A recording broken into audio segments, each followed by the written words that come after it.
তুমি যখন কাউকে ভালোবাসবে, এক বুক সমুদ্র নিয়ে ভালোবাসতে হবে তোমাকে, এক বুক সমুদ্র নিয়ে। তা না হলে সে প্রেমের কোনো অর্থ নেই।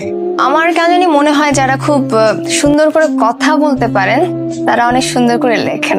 তা আপনি এত সুন্দর করে কথা বলেন, আপনি কেন লেখেন না? আমি সুন্দর করে কথা বলি কিনা জানি না, তবে আমি যেটা বুঝি আমি সেটা বলি। আমি মিথ্যে পছন্দ করি না। আচ্ছা, মিথ্যে কথা যে বলি না এটা বললে পাপ হবে, মিথ্যে মাঝে মাঝে বলতে হয়। এখন একটা মেয়ে দেখতে হয়তো অত ভালো না, সে হয়তো জিজ্ঞেস করলো যে আমাকে কেমন লাগছে, আমাকে বলতে হয় চমৎকার। এটা মিথ্যাচার না, এটা একটা মানুষকে তুমি যখন আনন্দ দাও এর মধ্যে পুণ্য আছে, সেই পুণ্যটা তুমি অর্জন করলা।